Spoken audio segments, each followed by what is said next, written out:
Patay ang dalawang security guard matapos umanong parilin ng kapwa nila security guard sa loob ng isang car dealership sa Commonwealth Avenue, Quezon City.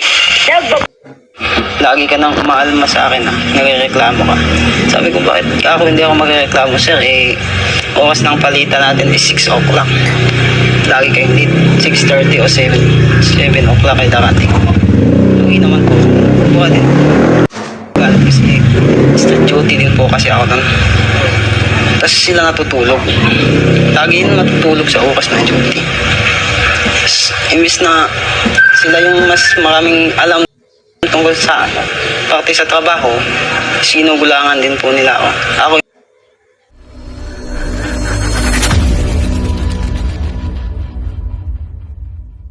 What's up guys? Welcome sa Redels TV. 14 years more or less bilang security officer, security guard. May pag-uusapan, mabilis ang reaction video to guys. Kasi galing ako sa bakasyon Nakita ko busy sa bakasyon, kaya kailangan pagdating ko rito sa bahay, binigyan ko agad ng reaction video sa pangyayari na yan guys, no? Pero bago ang lahat guys, bago mabugulat kayo, yung mga bagong dalaw sa channel ko, mahaba buko guys, no? Tapos may mga earrings tayo, parang model-modelan, rockers ang datingan. Kasi guys, ay ako isa ng retired na po ako. Wala na po ako sa serbisyo, no? Nagbibigay ako ng mga kaalaman ko sa aking mga tinatawag na advanced learning, advanced information para sa mga bagong gwardiya makapagbigay ng tinatawag na gabay, no? Nagtuturo tayo sa ating channel. Pumunta kayo dyan, ayan, no? Ayan. Yan ang channel ko, guys. Pumunta kayo sa playlist, guys. Playlist. Pag napindot yung playlist, guys, yan ang lalabas, no? Pumunta kayo sa Security Guard Matters, no? Ako, guys, ay nagbibigay ng mga advices, gabay, information, lahat sa yung tinatawag na arsenal mo bilang security guard pagdating ng duty, no? Arsenal, ano ba yung arsenal? Yung bang tinatawag na yung armas mo sa kaalaman para magtagal o maging tagumpay ka sa pag-duty ng security guard. Yun ang mga tinuturo ko. Kaso lang guys, dahil hindi tayo sikat, ay nililangaw ang ating mga video. Tulad ng ginawa kong yan, ayan. Bago nangyari yung sa video na pag-uusapan natin ngayon, nabibigyan natin reaction video, bago nangyari yung guys, nagbigay na ako ng video, no? Nagbigay na ako ng video guys. Nagbigay na ako ng babala, informasyon advance para magabayan yung mga batang security guard. Pero nangyari pa rin. Bakit? Hindi niyo napanood yung aking video. No? Hindi napanood ang aking video. Ngayon, bibigyan ko kayo ng guys, no? Yung tinatawag na viral yan, na viral, no? Sa social media. Bigyan ko kayo ng background sa istorya, no? Alam nyo guys, nabalita pala yung istorya, nandito na sa isip ko, yung senaryo. Alam ko ng senaryo na to.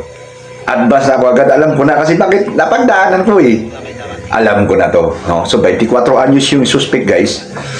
Sila ay nagkaroon ng tinatawag na siguro Christmas party at nagkainuman. Tapos nung nagkainuman sila guys at nangyari nga yung insidente, no? Dalawang 5'9" natin ang nagbuhis ng kanilang buhay dahil dun sa ginawa ng kanilang kasama, no? So ang yun ang istorya, inimbestigahan yung suspect na kaya na niya gawa yun kasi napuno siya, ginugulangan siya. Yung kanilang superior, siguro yung head guard nila ay pumapasok ng late palagi at natutulog pa sa duty daw, siya daw pinababantay at marami pang mga panggugulang, pambubuli na ginawa sa kanya, kaya nag-come up siya sa ganong na madabilis ang reaction video kasi to, kaya nandito ako sa konting business namin. Anyway, so nag-come up siya guys na mapaslang niya ang dalawa niyang kasama, no? So isang 28 years old yata at isang 41. Yung 41 yata yun ay kanilang head guard, no? Tapos ang suspect ay 24 years old. Anyway, ito guys ay hindi natin pakialaman ang kanilang mga isyuhan. Ito lang ay ang aking mga napagdaanan para lang mapaliwanag sa inyo. So kung ano man mabanggit ko, hindi patungkol to doon sa nangyari, no? Doon sa mga taong involved na nasawi. Kasi alam ko masakit sa kalooban ng pamilya na nangyari sa kanila yon. Lalo na din sa katong suspect. Anyway guys, masasabi ko doon na yung suspect ay na-culture shock sa pagdidiguardya, no? Nangyari nga sa akin yan, naikwento ko na yan sa maraming video ko, nababanggit ko na nangyari sa akin yan. 24 years old din ako panahon yun, na-culture shock din ako, no? So panoorin yung video na yan, naikwento ko dyan, ayaw ko nang balikan dito kasi nga hindi na kailangan, redundant na masyado, lalo na kung yung mga viewers ko na regular, no? So may nanood yata dyan, 20 peraso lang. Kasi kung disseminate yung video na yan sa maraming gwardya, malamang siguro yung mga kabataan ay magagabayan. Ang pinag-usapan natin dyan, yung professionalism, no? So doon tayo sa pangyayari. Bakit ko nasabi na na-culture shock yung suspect? 24 anyos pa lang siya. Ka-duty pa lang niya ng gwardya. Ganito yung kasi yan guys, no? Pag once galing ta sa ating tinatawag na youth life, ano ba yung youth life natin?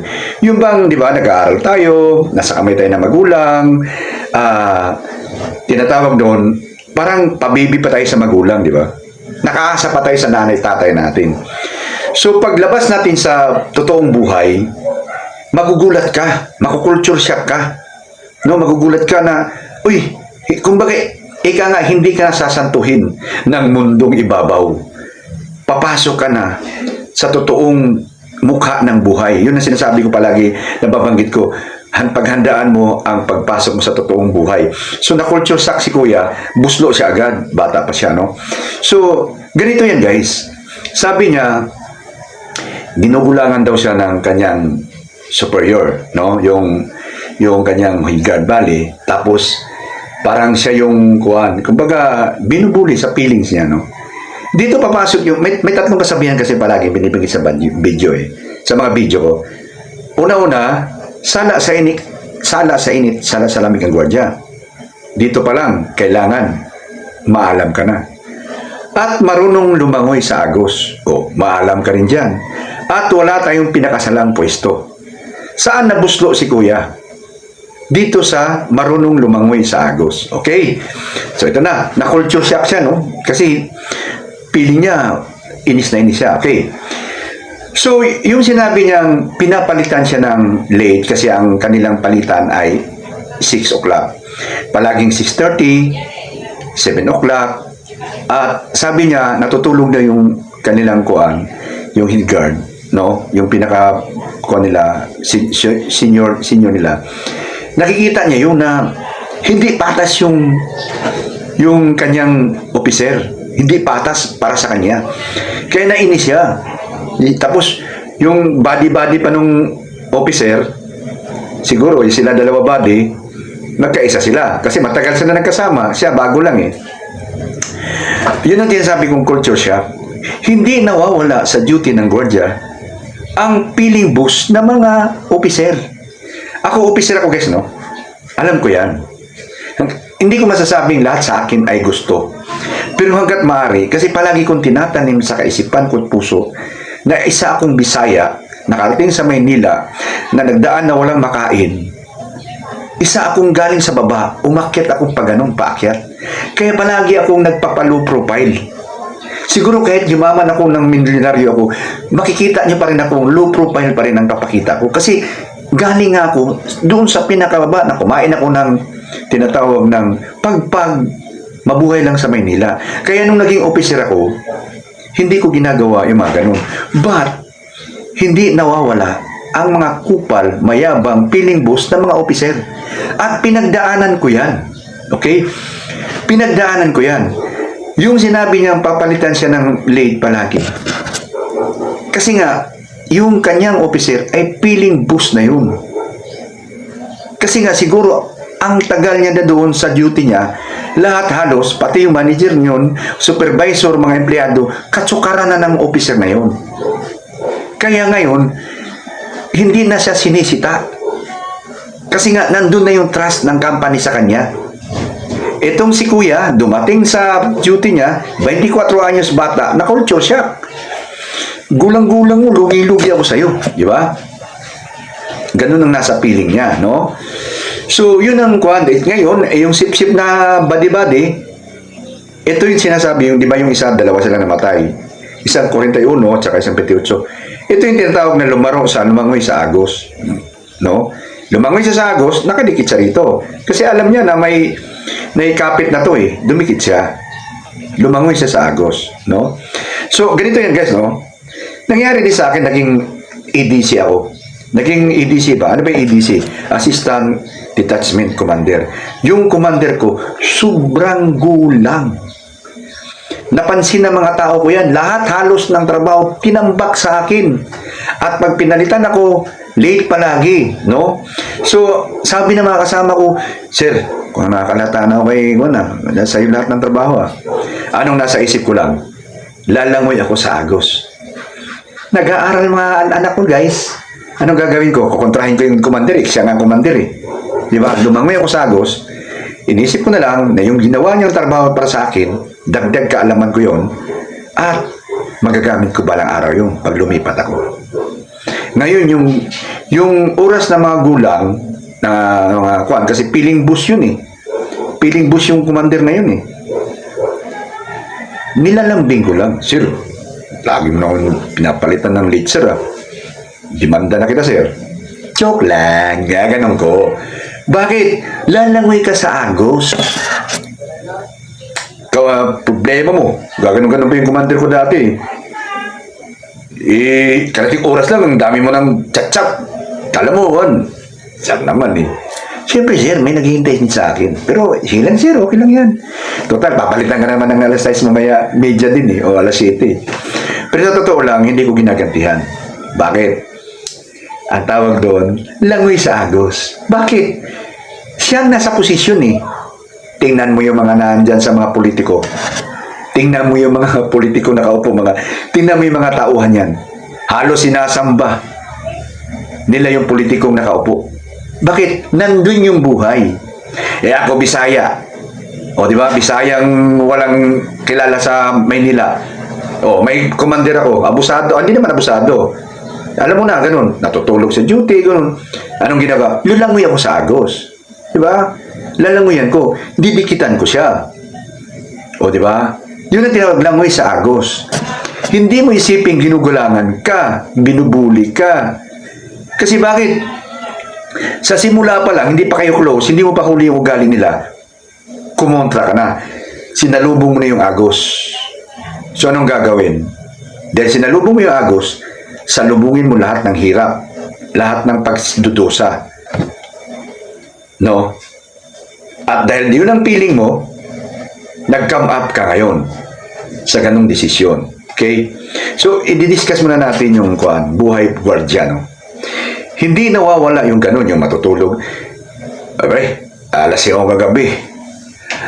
Idlip mo na ako. Bahala na mo dyan, ha? Oh. Sige, sir! Don't worry, sir. Hindi kita ilalaglag. Oh. Nandun yung tiwala ng commander sa'yo, ng God sa'yo. Dahil nagpakita ka na, kaya kitang protektahan, sir. O, di ba? Ako naging commander ako sa isang bakanting lute. Ginagawa yan. Pagkatapos kong kumain matanghalian, o pre, pahinga muna ako. Anto ko kagabi. O.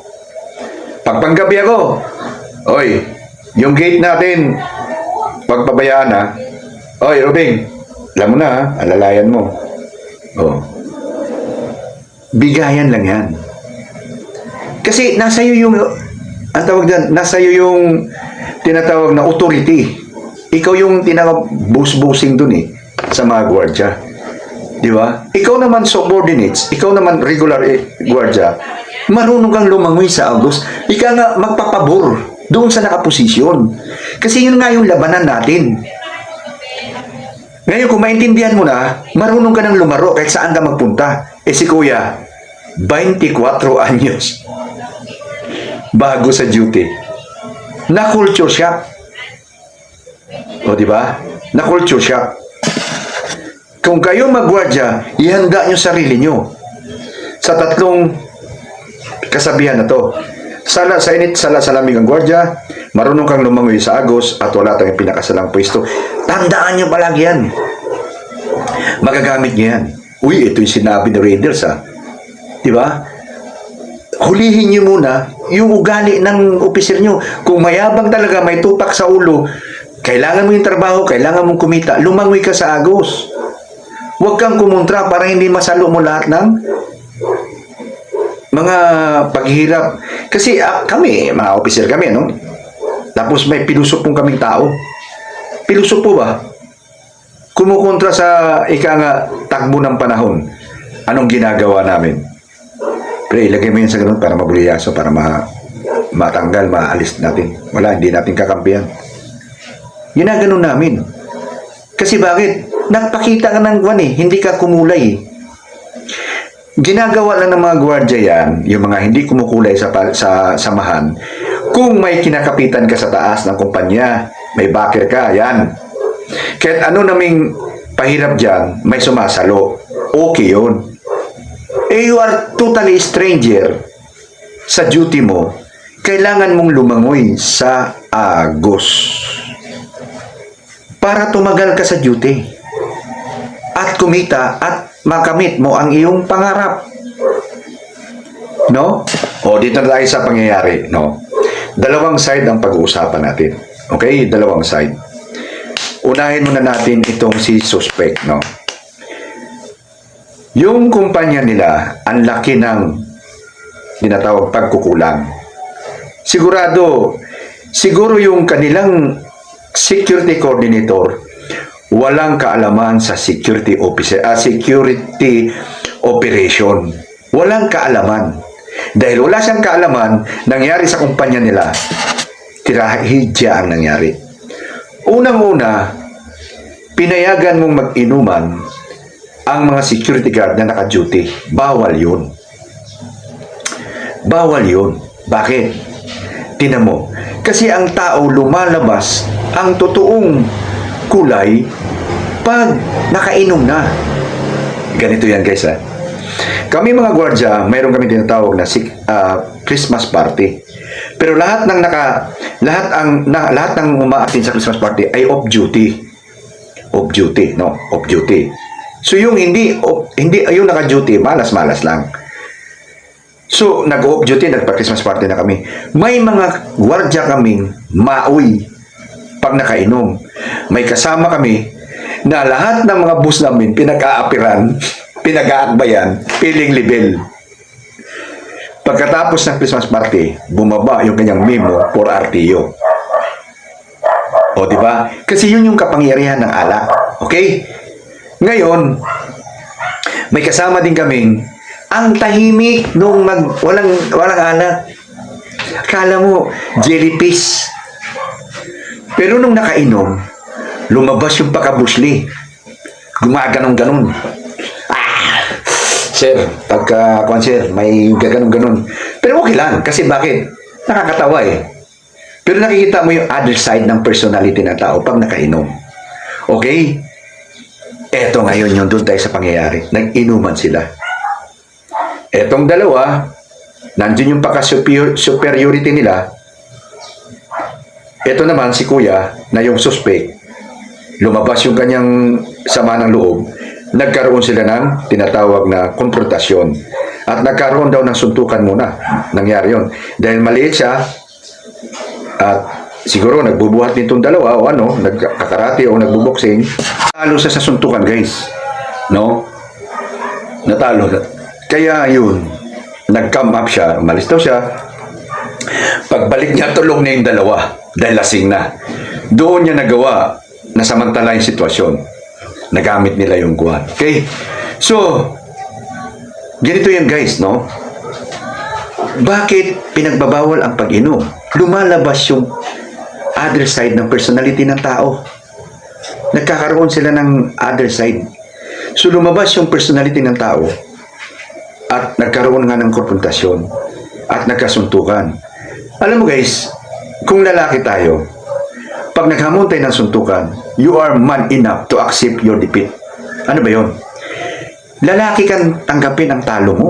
Natalo ka Ang gagawin mo, talo ako dun practice ka ulit.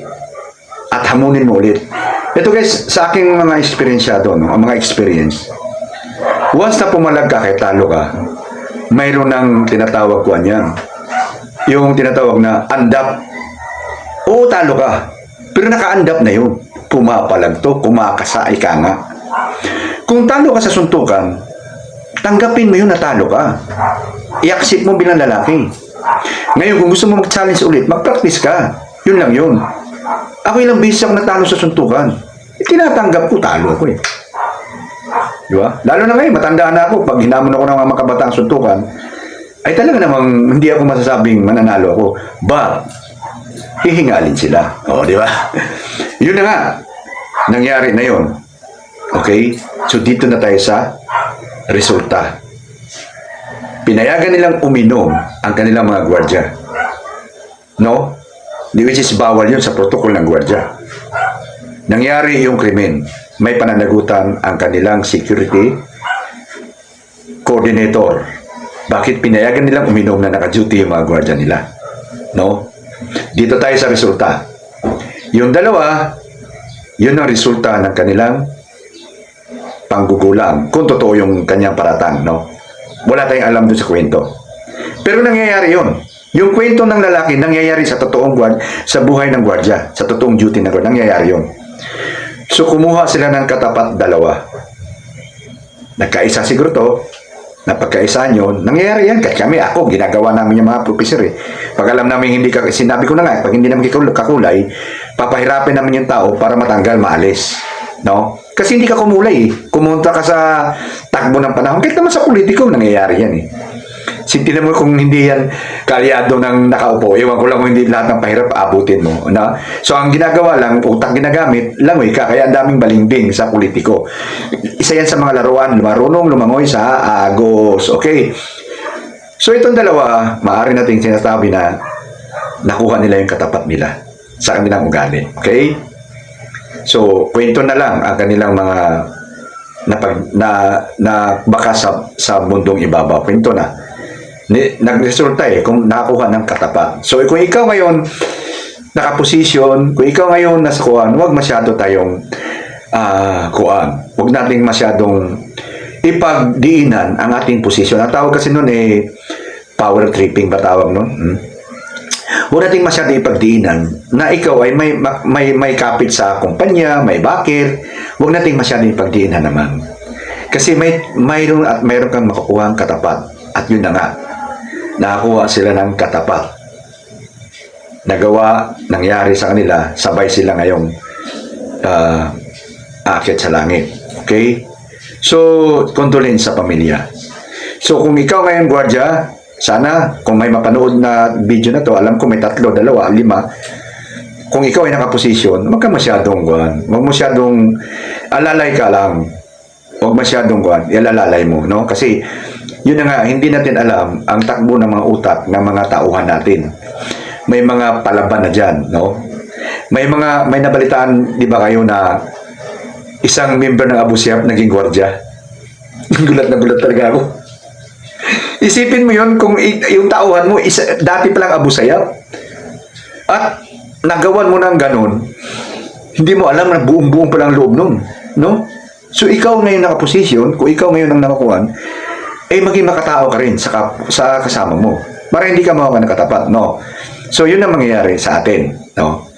Dito tayo sa suspect. Yung suspect ay na-culture shock. Bata pa siya, 24 years old pa siya. Hindi siya marunong lumangoy sa agos. Nag-come up siya ng kumitil ng buhay na kasama niya. 24 years old, guys. Sasayangin mo yung rest of your life sa kulungan ngayon.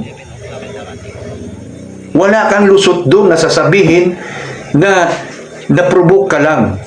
Natutulog yung dalawa, walang kalaban-laban, tinira mo. Murder. At walang piyansa yun. Bakit? Hindi mo ginamit ang iyong kaisipan. Lawak ng iyong kaisipan.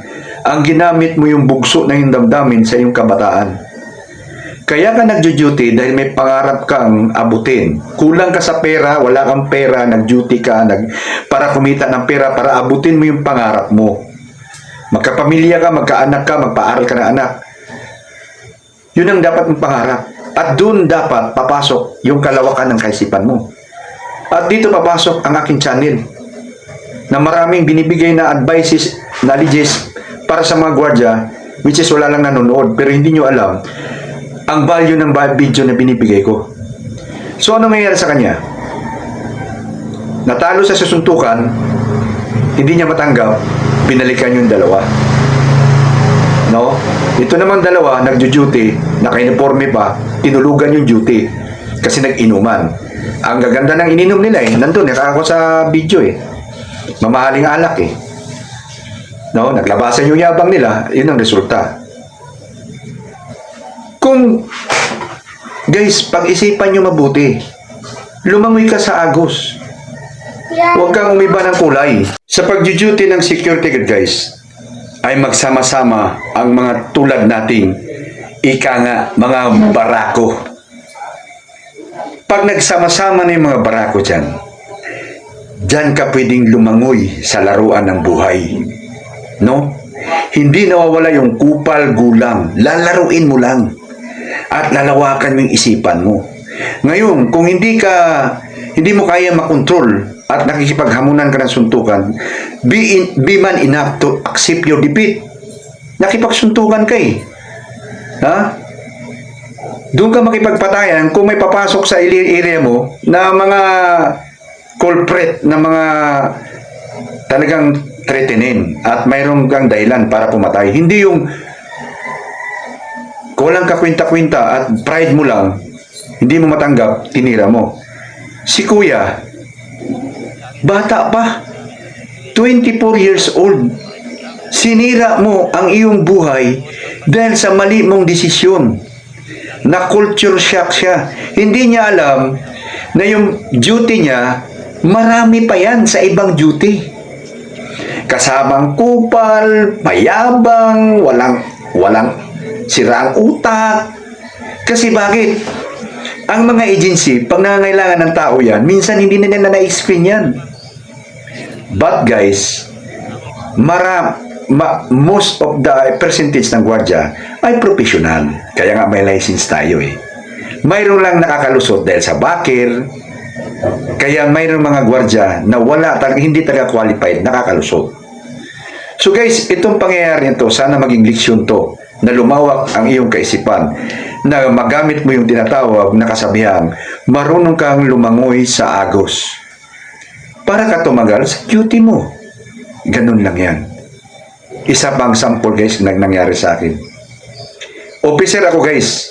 Officer ako Mayroong pasok yung aming security coordinator sa kumpanya. Mas dinidikitan ng mga tauhan ko kaysa sa akin. Yung taong pasok. Na isa ring ordinaryong gwardya. Bakit alam nilang may bakir? Security coordinator mismo. Kung didikit sila sa akin, sino lang ba ako? Isang Bisayang officer. No? So, yun ganun ang takbo ng buhay ng security guard. Laruan lang tayo. Puro tayo barako Hindi nawawala yung yabang natin. No? Hindi nawawala yung yabang. Kaya, ikaw ngayong gwardiya, pag mag-duty ka, baka ma-culture shock ka. Oops, relax ka lang ba? I-focus mo lang sarili mo para kumita. Okay? Huwag ka mag-come up sa maling desisyon. Pag-isipan mo ng mabuti. Okay? Para maniwala ka sa akin. Kung nagpadala ako o hindi ako nakalusot dun sa una kong nasa video sa kwento, hindi ko ngayon matatamasa kung meron ngayon ako. No? Pag may time, nagbabakasyon. Pagka walang buwan, dito lang, chill-chill lang. Oops! Diba? Porma, kung gusto mong porma, bakit ako nagpapahaba ng buhok? Dahil nung nagwardya ako, inis na inis ako sa buhok ko. Ang pangit, parang bao. Gusto ko na rockers. O nagagawa ko na ngayon. Bakit? Dahil nilawakan ko isip ko. Di ba? So I hope guys na maging gabay sa inyo to. Malike nyo. Pero kung nasa guluhan kayo, dislike the video, dislike the video. Okay guys, pakipindot na lang yung subscribe button dyan. Yung mga hindi pa subscriber, tira nyo na yung notification bell. Kita-kita tayo sa next video guys. Bye-bye!